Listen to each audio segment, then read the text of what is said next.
There's antagonism in the Treasury to every tax expenditure that exists, including superannuation. Let's go to this equity question. You said that the super guarantee, you've said this in the past, was principally designed for middle Australia, for people earning 1 or 2 times average weekly earnings. And that was the principle behind the Labor government creating a system where better off Australians effectively will get the most benefit from it. Now, why did you do it like that to start with? What was it? Why middle Australia? Well, this is where this is where the base of most people are. I mean, there's people who were never having enough income. People on, say, 100% of average weekly earnings, 60-odd thousand a year, to 200, 120,000 a year, never having enough spare change to actually do the second rental property, to be able to develop the second, or buy shares or margin loans to buy shares. They're never going to have enough spare money. So, as a consequence, you know, we've set up a scheme where they can compulsorily save, and they get, I mean, what is the key to all wealth, Tony? I'll tell you what it is: compound earnings. Compound earnings. And by forcing people to put the money aside, they end up with a pool of money to use later in life. And that's basically what we proposed, and that's what's happened. But you know now there are serious equity questions that are being raised about the superannuation tax concessions. Let me just make this point. There is a view amongst the ACOSs of this world that, you know, it's not doing enough down the bottom, as if super was a welfare scheme. Super was never a welfare scheme. It was always for people on 1 to 2 times average weekly earnings. And I noticed when the Household Expenditure Survey came out recently, the claims of these lobbies were basically found to be false, because when you look at the transfer payments, family assistance, support for kids at school, and the rest, we've got a much more even society in Australia than, say, the United States, than, say, Great Britain, or any of these countries. So these sort of mealy-mouthed claims by the welfare lobby about superannuation are fundamentally false. What about the other claims that there are serious equity questions about the superannuation tax concessions, essentially that they benefit wealthy people, and they benefit wealthy people in a way to the detriment of poorer people in the society, because that's foregone tax revenue in the budget that can be spent on other things? Well, Tony, I think there is a very good case to be made about somebody who joins the workforce at 25 and puts their now 9.25% away every week for 35 years, and wealthy people who come in at the end with a self-managed super fund, who have wealth outside of super and then shelter it right in the last 4 or 5 years of their working life. That's not right. That is not right.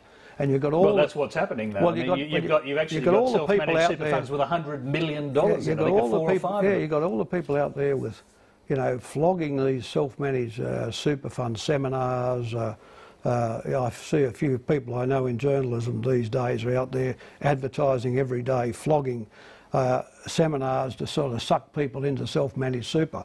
So we've got to be careful. The people who have done the right thing, who save every week and every month for 35 years, they're the people we've got to look after. But the Treasury's own modelling is fuelling this debate, the equity debate. The figures they put out in the MyEFO statement in December show that super tax concessions cost the budget, according to them, this year, more than $34 billion, rising to well over $50 billion in 2016-17. Yeah, well, of course, they realise now that they've overdone it, and the Treasury is now walking away from those estimates with all speed. They're in reverse gear and backwards. You know, it's like one of those films you see on Fast Time. They're walking backwards in Fast Time, because in the January 2014 tax expenditure statement, we have this little phrase. It says, previous editions of the tax expenditure statement have stated that tax expenditure estimates are not strictly additive. For example, because the removal of one tax provision will affect the utilisation and use and for other concessions and for behavioural reasons. Well, you're going to have to put that in common, in other words, common parlance. What they do is that they've constructed the straw man phony case. So let's say someone's got make it simple, $100,000. The Treasury says, now, if we didn't have to cover tax concessions for that 100,000 super, and the fact that we are cost X, what would that 100,000 be doing? Oh, it would be in a bank account. Now, in a bank account, let's say it's you, Tony, and you're talking about 100,000. Tony Jones pays his PAYE tax on his monthly income. And out of your after-tax income, you then put the money in a bank account and you leave it there, and the interest is taxed at full marginal rates. So you get taxed at full marginal rates on the way in, and you leave your 100 or your 200,000 sitting in a bank account. The fact is, no one will leave it in a bank account. If the tax concessions weren't there for super, they would be negatively gearing a house, they'd be buying margin loans in shares in Westpac or BHP or the Commonwealth Bank, or doing tax-preferred things. So this sort of simplistic nonsense notion the Treasury have had that the yardstick with which you compare the tax concessions is the simplicity of people simply leaving their money in a bank and paying full marginal tax rates on it is a complete nonsense. So now they're... Well, I've actually... I'll just interrupt there for 1 minute, because I've got the benefit, because you actually did send me these tables before. There is a table that appears in the MyEFO statement that talks about the $50 billion figure being the figure in a couple of years' time, cost to the Treasury. Yeah. Then there is the other document that they put out, which seems to undermine that completely. What is actually going on here? What they've done, they built the straw man, and a lot of people are now running. So you've got journos in the popular debate and people in the popular debate say, well, look, there's 30 or 50 billion here of tax expenditure we could use for something else. This is completely false, completely false. So this is the. I mean, look. Experimental estimates of superannuation tax expenditures. I mean, the Treasury's even driven to put out an appendix, experimental estimates. They can't even estimate it. They cannot even estimate it. These documents, I've got to say, they're quite hard for a layman to understand. But does the Treasury come to a conclusion with how much foregone revenue actually is there because of the superannuation tax concessions? I'll just read this little bit for the record.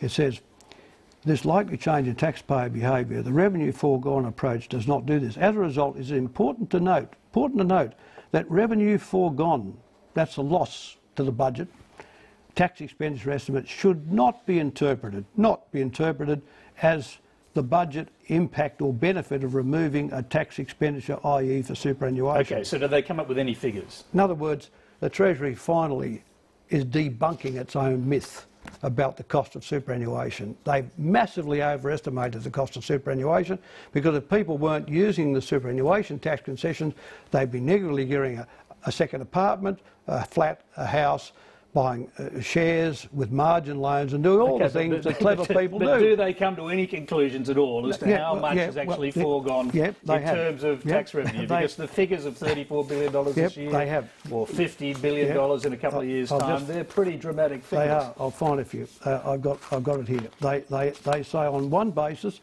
it's a cost of revenue of $15 billion on a revenue foregone basis, and on an expenditure basis it's a gain to revenue of $6 billion. So they've got a minus $15 billion cost of revenue and a plus $6 billion gain to revenue. All right, that's the new estimate. What do you say? That's the new estimate. What do you say has gone on? I mean, you alleging some kind of conspiracy here, or has the Treasury made a mistake and they're now correcting it? What do you think is going on? Well, look, the Treasury's a one-trick pony, fundamentally. You know, they're always berating tax expenditures, and they've sold the government. The Treasurer produced in the MyEFO statement a $50 billion cost by 2017 of these tax expenditures. In December and in January, the Treasury walk away from their own statement that they've given the Treasurer to publish.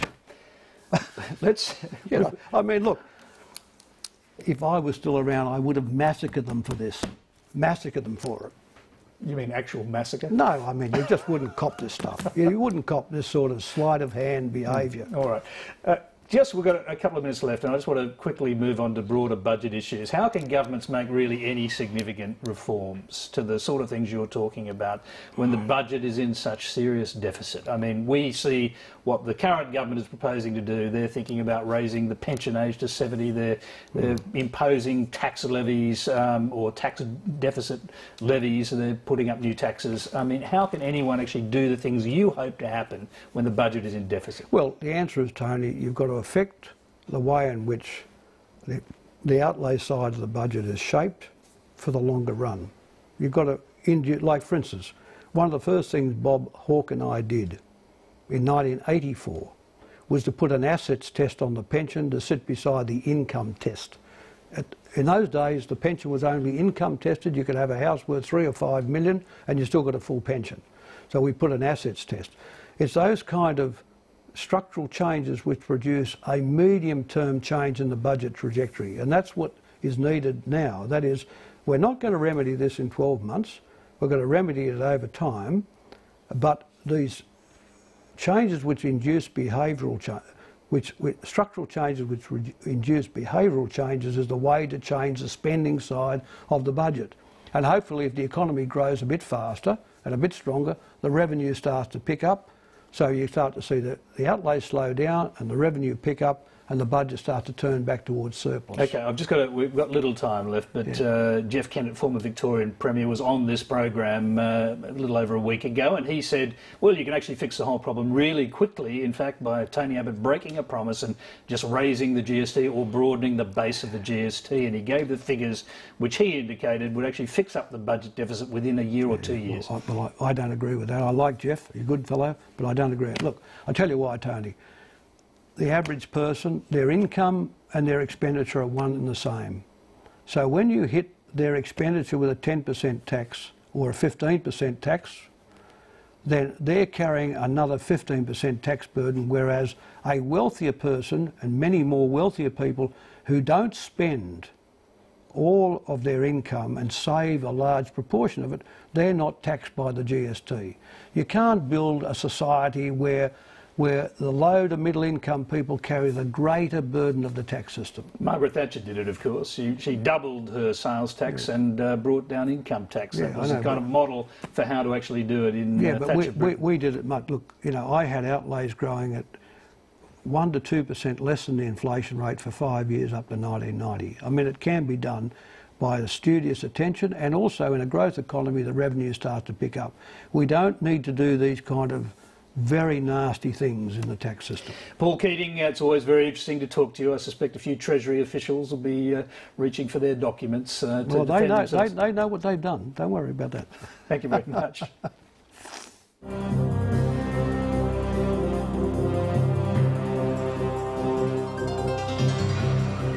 South Africa's governing African National Congress has taken a clear lead in the general election and is heading towards a 5th straight victory.